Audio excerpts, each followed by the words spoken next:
Welcome back to our series on Firebase integration with SwiftUI in iOS app. So in today's video, we will be exploring an essential aspect of Firebase Firestore integration, retrieving data effortlessly from Firestore in SwiftUI. Firestore is a super powerful NoSQL document database offered by Firebase. And using it in combination with SwiftUI can take your app's data management to the next level. Here is our app from previous video, and we will definitely do some improvement on the buttons and all that stuff so that it can look a little bit better. But before we dive into the topic, I just want to remind you to support my channel by liking this video and subscribing if you find my content valuable. And your support motivates me to create more informative tutorials for you.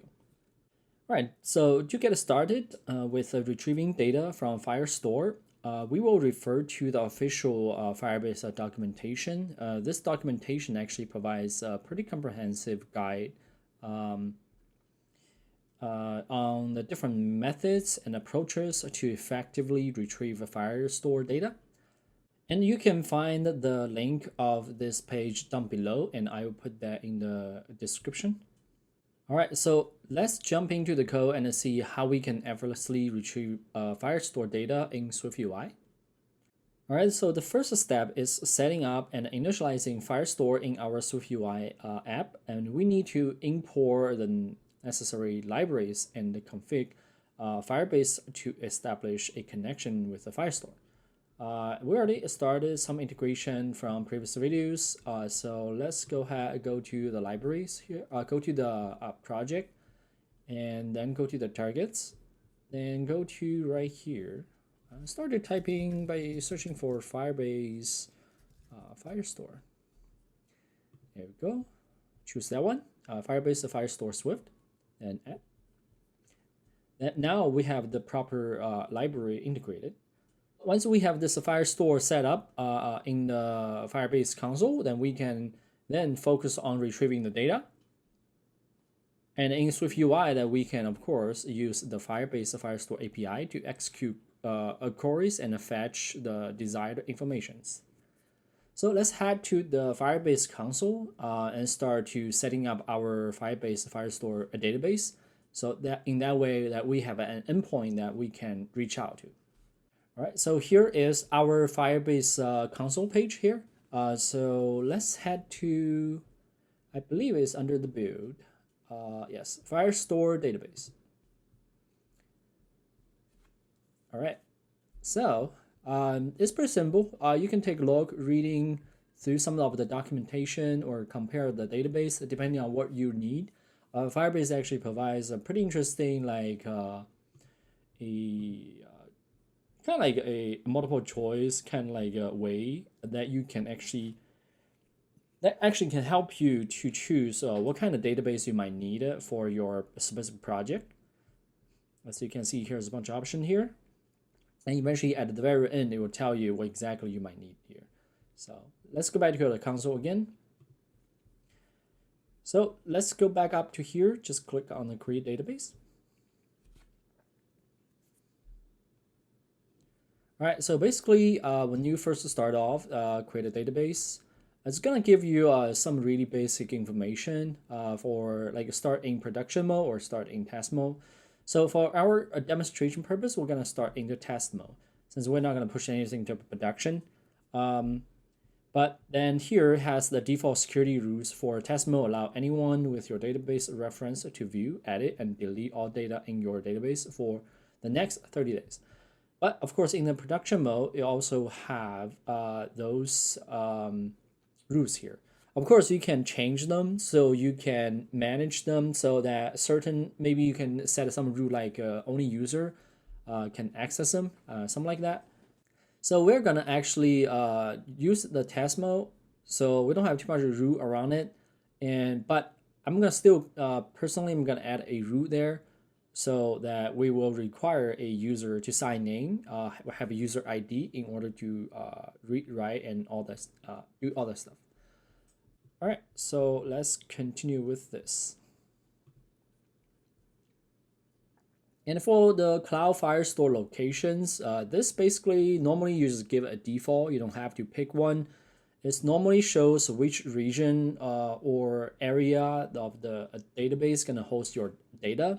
That will definitely impact, like, for example, if your user is more likely in the US region, then you of course want to choose a database in the US so your user don't have a delay on the data when something happened, because the longer the range, data gonna be take a little bit of time to reach you, and if there's something happen along the way, your user might be not getting informations. So just always remember, I think you can just choose the default. Firebase normally just pick that for you based on your location, so you can just enable that.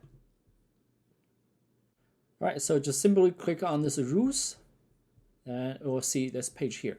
So now we can actually change, make some additional change to secure your, to add some more layer of security for your database. So not anyone can actually access them. By default, this test environment is already able to give you some ways you can testing it, but for our purpose, we're just gonna make some change here. So we're gonna change that to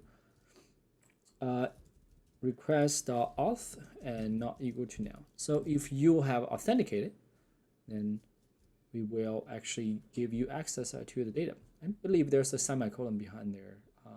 Let's publish it. All right, let's go back to the data part so that we can do some modification, add some testing data to it so that we can actually interact with the database. So I think we want to do is we want each user be able to pull in their own informations, right? So and for Firebase Firestore Database, which is kind of interesting here. So basically, you start a collection. This collection basically is like a giant container. I personally would suggest you start by using the user ID as a collection's name, so they can be uniquely identified. So this giant container just belongs to this person. So whatever data you have, eventually, it doesn't matter what kind of document or data you have, it can all go into this giant container. It can contains a lot of stuff and all kind of informations. It's more like a JSON, I would say. So if you think of this like a key, then eventually this will extend out horizontally. That you will have a different layer of data. So since we already have a authenticated user, so let's go to the authenticate.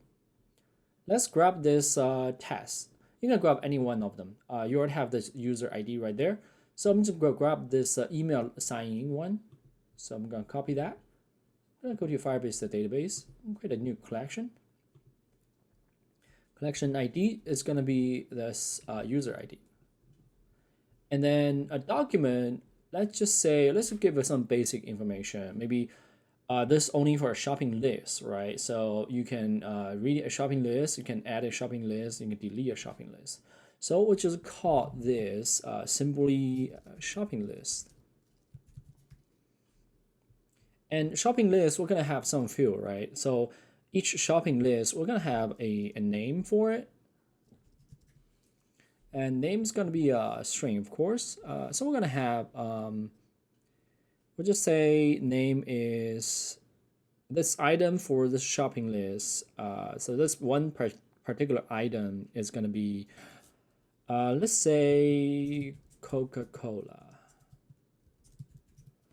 Coca-Cola. Then we'll probably need to add a date, something, or time, so we can keep tracking the date of it. So we're gonna keep tracking that right here in as a string format. So we're gonna say date created. So for the date created value, we're just gonna use this. Sorry that I skipped some parts there, so I can go find this format of date. Next one, I think we can just give a really simple, maybe a description or type or an ID or anything like that. So for ID, we're just gonna call it 1 for now. For each, but we probably can change that eventually. But for now, let's just, for the whole purpose of this is to retrieve the data. So I'm gonna add enough data to pretend that is real data so we can pull it down. So eventually when we actually go back to maybe next video, so when we actually start to uploading the data, we're gonna create the data in the app so user can create that and uploading to the database. So next one, I think we should give a maybe a type so we can identify what kind of item this is, right? So we're gonna use, I believe it's still gonna be a string, but we're gonna call it something like, what's it call it? Soda. Or let's make it more easier. So we're gonna be called drink. Then next one, we're gonna call it give a description. Description just gonna be this is a soda drink. I think that should be good enough, good amount of information for us. All right, so let's save it. So now you have your first database and with data existed. So basically, it doesn't matter the order of the field because eventually it come back as a dictionary. So you're just gonna parsing them out. Then as usual, you're gonna use the JSON decoder to decode all the data. So for that, basically we can get a start with those informations intact. All right, so now let's go to the documentation, see what we have to do to continue the implementation to retrieve the data from Firebase Firestore. Okay, so let's scroll down, take a look. We need the Firebase core and the Firebase store, Firebase Firestore, and we need to instantiate the config, then grab the Firestore database. Okay, so that's the thing different. So let's copy this line of code here since we're already gonna instantiate Firebase app. So we don't need to do that again. We're just gonna simply create another function to handle that. So let's go back to Xcode. All right, so welcome back here. Let's start with creating a separate file. Let's call that Firebase database. Firebase DB manager.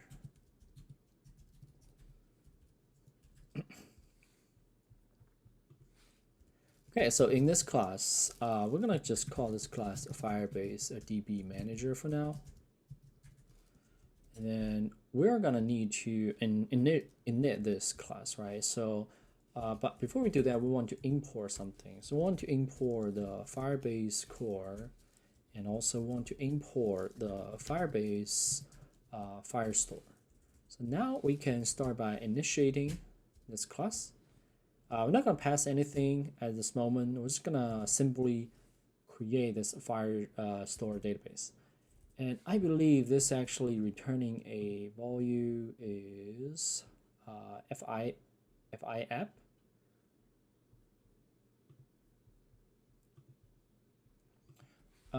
Let's see, can we do something like this? Maybe we just want to grab this instance once so that we don't have to continuously re-instantiating this. So in that case, we're going to use a singleton for it. So static let shared equal to Firebase DB manager, and we're gonna init. Then we're gonna have a private var called DB, FireDB, and is a FRIR app. I believe that is the one. Then where's it gonna be? Simply when we call this singletons once, then we're gonna add this. Let me double check. Firestore. Okay, so I was wrong there. So Firestore, when we init this, we're gonna assign this value to that FireDB. All right. So now we have the singleton of Firebase DB manager. So what we're gonna do is we're gonna have a bunch of functions here just to handle these different calls. So let's go back to the documentation, see what we need to do next. All right, here, so let's continue what we need to do. So example data, so to get started, write some data about a city so we can take a look. So we already have some data existed in our database. So now we can try to access them. Let me go, it says we needed the collection, and collection is gonna be the user ID. So we need to find a way, we need to actually pass the user ID as a collection name.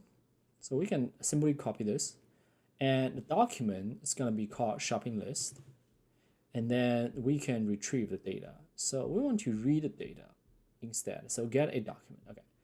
So this is what we want. So let's simply copy this code here. And then let's do a quick look down below. For platforms with offline support, okay. So for at this moment, we don't really care about offline support or anything. We just only care about if we can get from the API side. So, all right. So here, let's create a function called get. I was gonna call maybe fetch. I like a fetch name better. So let's call fetch shopping list. I believe I spelled shopping list wrong on the database. So let me go back there to go back up there to make update. All right, welcome back, and I just update that database there, so we should be good there. Now let's make some update of this. So basically, we already have created DB, so DB called Firebase DB. And I want to make sure this exists since we're gonna create this.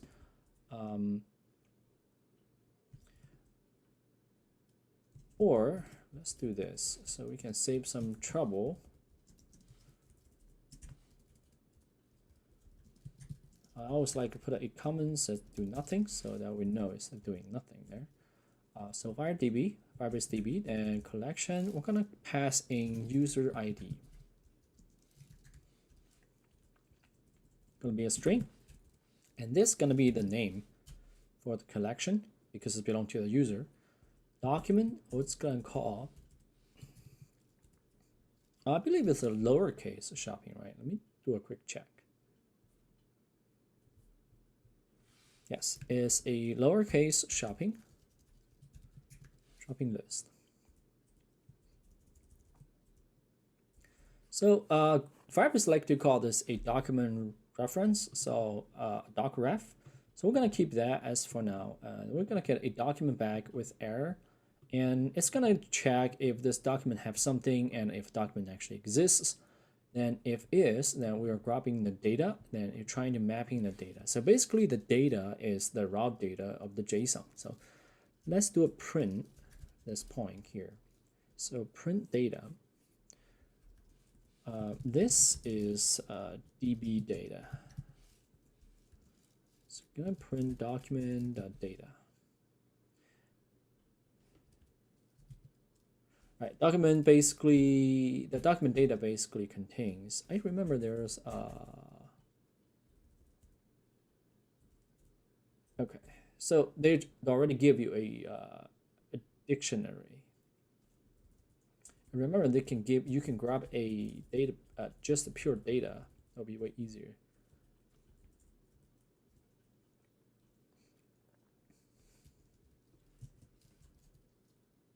Yeah, so document snapshot. Okay, that is fine. We can have this data here for now. We're gonna print this out and take a look. And if there's any other issues, for example, if the error, then we're gonna print an error. Otherwise, we're gonna check for if there's data exists or the data is not exist. So here, okay, you already have a print for that. And then here, we're just gonna simply print out an error. Localize the description. So now we have this call here. So won't you try to call this from a place inside from the SwiftUI app? But more likely, I would say, want to call this inside the our previous. We have one Firebase manager. Okay. So this is a place we are managing our logging. So we need a place that can group everything together. Okay, this one is already have observable. Okay, so this one gonna be acting as our view model. So we're gonna have something here that is a private let Firebase Firestore equal to Firestore DB manager shared. Okay, so that's gonna be our singleton. Next, we want to get a data from this. So let's put it right down below here. Let's say get shopping list. So we're not going to return anything yet. We're just going to try to make a call, see if we can get the information back. But before we can do that, of course, we need a user data. So we need to simply create a our customized data model to contains the user information. So let's create this. Let's create a data model first. Start a new group. I'm just gonna call it a model, so it can help us easier to manage and all the informations. I'm gonna put it right here. I'm gonna call this. Give a new file, a Swift file. I'm gonna call this a user.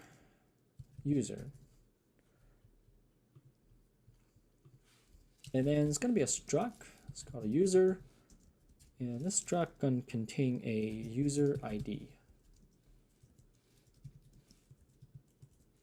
It's going to be a string, and it will always have one. And then we can go to the Firebase manager. Whenever we create a user or sign in a user or sign in with a credential, we will always need to create that user. So let's start with create the user, and we can pass the user ID into it. So if we sign up successfully, we're just gonna create a we're gonna have a private var user here, and user is gonna be a user gonna be an optional object until you create one. Otherwise, you do not have one. So let's do that right now. For that, then we're gonna call this user self.user.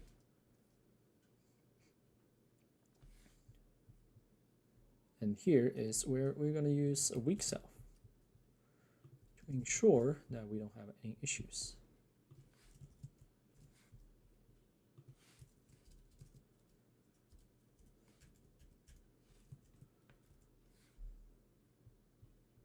And self user equal to user ID. It's going to be auth result.userid.uid. Now we're going to do the same for the rest of them, so we can have all the information ready. And same as this one here.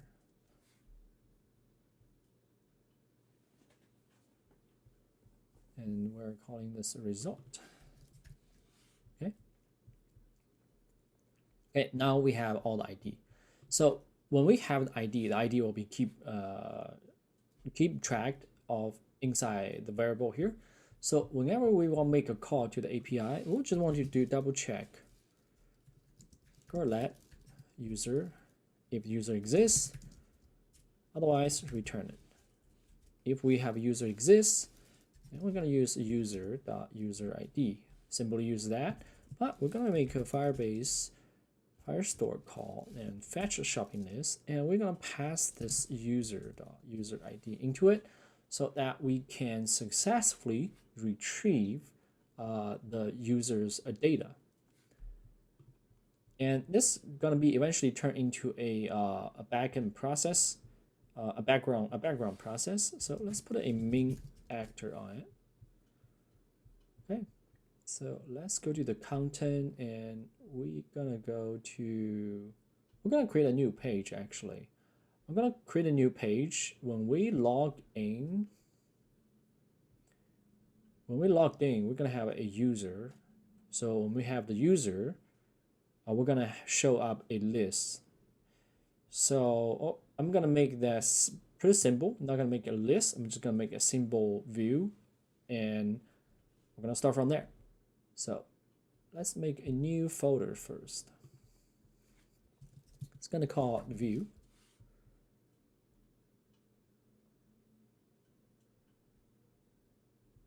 And inside the view, I'm gonna drag the content view onto it, and I'm also gonna create one more folders called a view model. I'm gonna keep all the view model related information into there. So I'm gonna drag this two into it.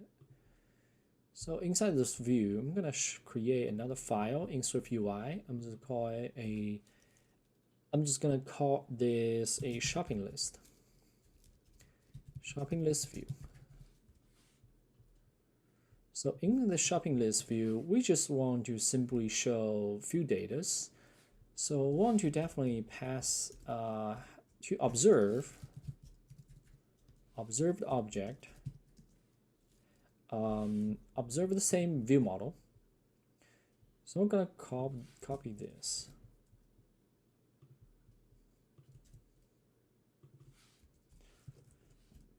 But we do not have to create a new instance since we're just only observing it. Then when we have that, we can eventually show the user data here. And for this preview, you can just simply give it a blank. It should be good enough there. Then we definitely want to eventually to show users data on the screen when we get the data. But for now, let's just try to call task Firebase manager get shopping list. So in that way, we can call the API code and we can retrieve the data. So now we want to connect them. So when we log in from the login page, we want to bring up to this page. So let's do that. So since we have a bunch of VStack here, what we want to do is, and also want to make sure the user exists, right? So when we log in, we're gonna expecting the populated data. So let's make this published. So this is gonna be a published var, and it's gonna be a user. I believe we can give optional unless I'm wrong. Okay, so optional is okay there. So we're gonna give it optional. So if there's a data, it will be populated. Then we know they're gonna have a user there. So when that happens, I want to go back to content here. I want to basically show the shopping list. So let's create another state here. Show shopping list view. It's going to be a Boolean, default is going to be false. And then we're going to presenting that whole thing. So we're going to present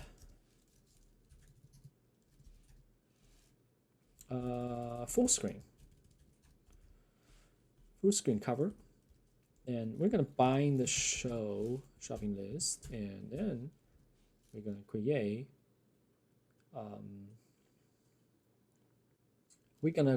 this full screen cover, and then we're going to trigger this shopping list, and going to pass in the Firebase manager.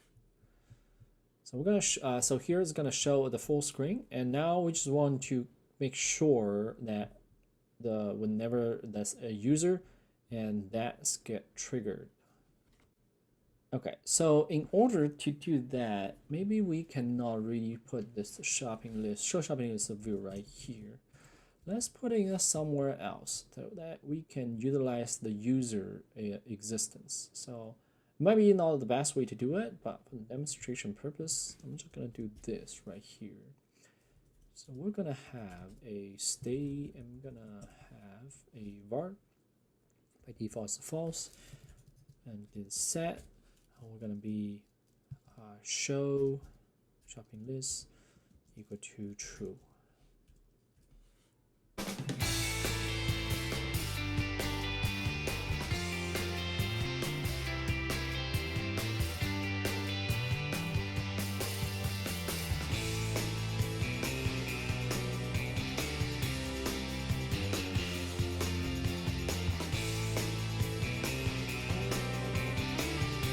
All right, so I think I figured out why we cannot convert this to async, because it don't need to, because they already have an async function of this, so we can easily turn this around. So let's get rid of this thing here. Signing the user, we're gonna call this async function, and we can call this auth and auth signing. Email password async through. So we're gonna give this email and password. We're gonna go try away of this. We do need to create the information, so we're gonna call do and catch, and this is actually returning a result. So let's try to get that. So result, it's going to be our auth result. So yeah, so we can just add throws here, and then all those things. We're just going to give a throw and return it, and same as those. We're just going to throw and returns. And we're gonna comment this part of code out for now, so we can have something to look at it. Then we want to return a user, so we're gonna return a user like that, and also gonna return here. So return result, actually return the user ID, the result. I believe it's a credential. Or user.uid. Yes. Okay. So that's where we're gonna return that. Next, we're gonna throw the error here. By default, this cache just gonna return a error if you don't specify it. So I can't, and we don't need those return because we already throw them. Okay. So I think we should be good with that async function there, and it should give us the user that we needed. So when we create that user, actually we don't need to return it. We only need to set the user. So let's set the user actually. So user equal to user. Here, then we're gonna give a main actor. So it's gonna call on the main thread. Okay, so then we can go to our content view, and then we can try to call that try away Firebase manager dot sign in user. It's gonna be email, password.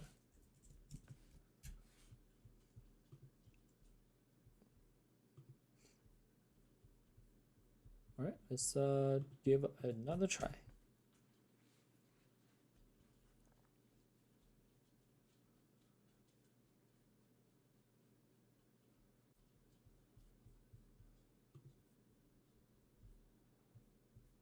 Okay, then we have all the data here, information right there. Test at test.com. And going to be pass at or signing. And I do believe we already have the signing. So, but something not right here is not presenting the full cover. So we need to see why is that. So what one way we can do is when we sign in, we can actually do this.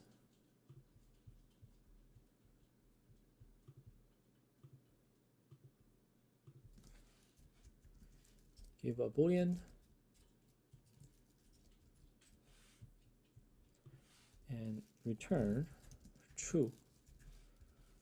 And if anything else is gonna be an error. So we gonna expecting a true to return, and then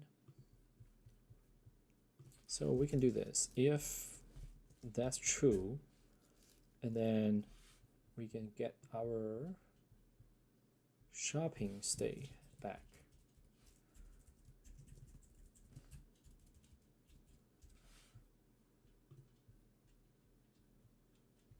Content view, and we can add right over here.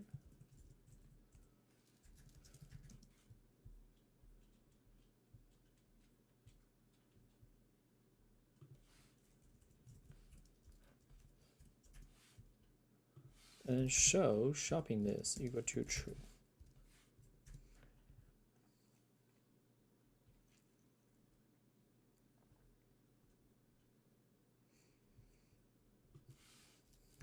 Test at test.com.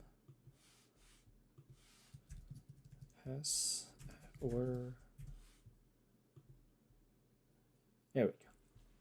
So now we have this hello world here, and it's saying listen for a query at this shopping list failed, missing or insufficient permissions. Okay, so we have a new thing to figure out here. So let's try figure out what is this missing and insufficient permission is. So we figure out I figure out the issue here. So basically this thing is wrong. So it's supposed to be null and publish. Okay. Now we should be able to access those information. Let's go back to the code and try it out again. All right. Let's log in one more time.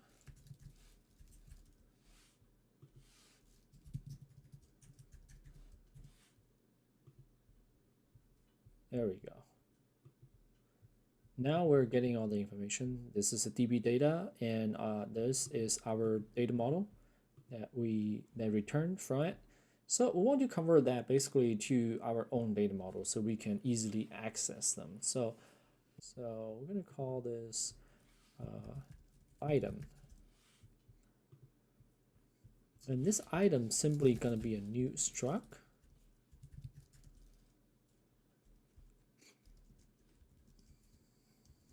And this item is gonna have a var ID, so string, have a var name, so string, have a var description, so string, and also var date created. So it's going to be a string, then var. Last one is going to be interesting here. Actually, I purposely made this a capitalize the word because we're going to use this as an enum type, item type. It's going to be string, going to be codable. And also this have to conform to codable, I believe so. So then we can say case is string equal to string. And here it's going to be type, it's going to be item type.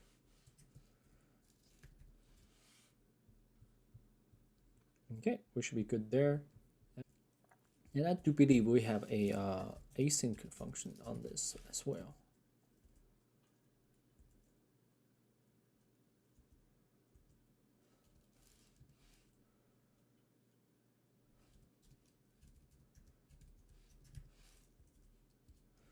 Okay, we do have a async function of this, so let document result equal to this, then document result data, which is that data here.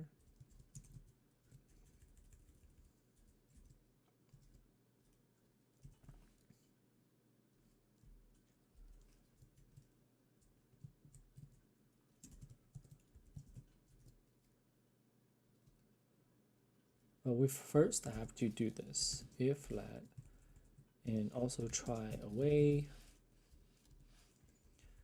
So we can have async throw item. Then if we get the data, we want to convert immediately into a piece of data instead.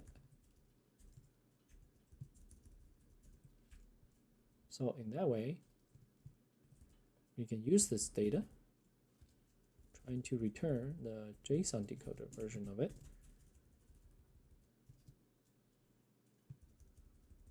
Return, try away, return try. And then we want to do is also catch this.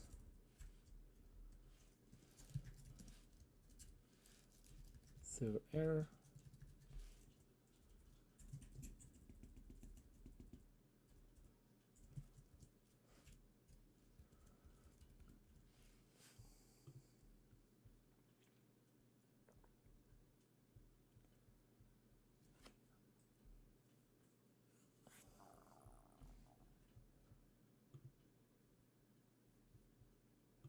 Okay, so this is not option. Just have to remove that.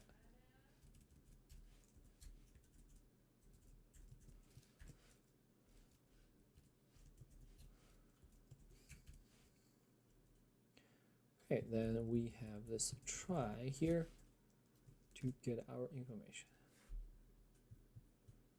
And we have to move this right here.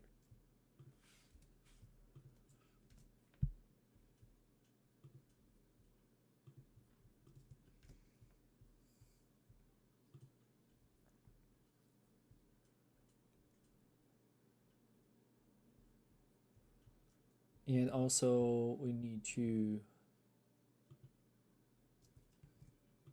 I believe this the data part. Okay, so this data is if dictionary, if let dictionary equal to document result dot data, and we want to do all that.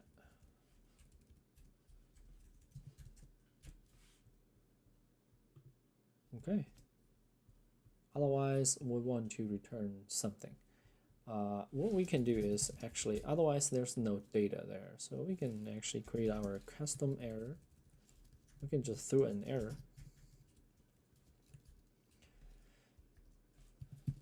Error domain and code 99 for now.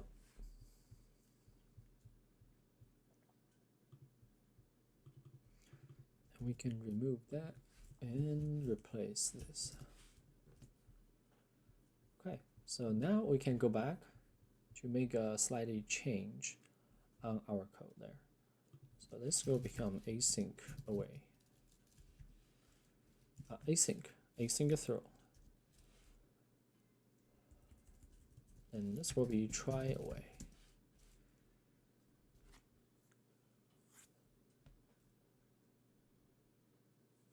And this will return a data.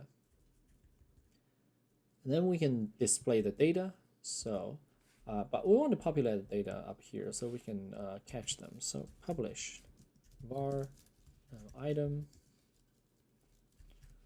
equal to item. And we want to make this item equal to this.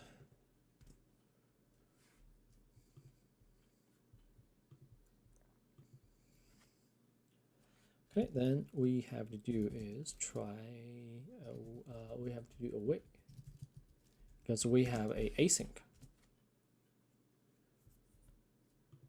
call also can throw, so we need to do try away, and let's have to do the catch part.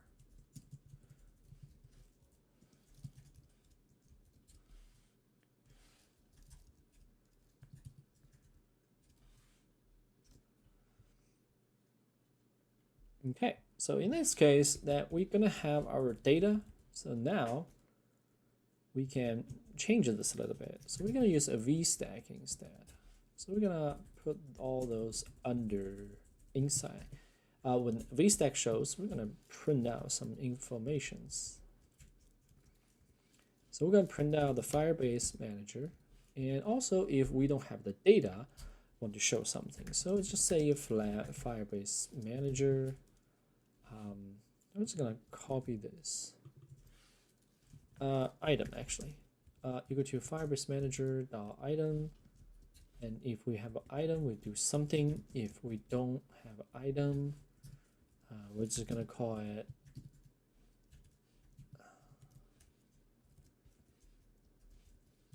no data or error. And if we do have data, we're going to call item ID, then I'm going to print out the item's name, and going to print out item's description. We're going to keep a couple other things left behind, but let's run this.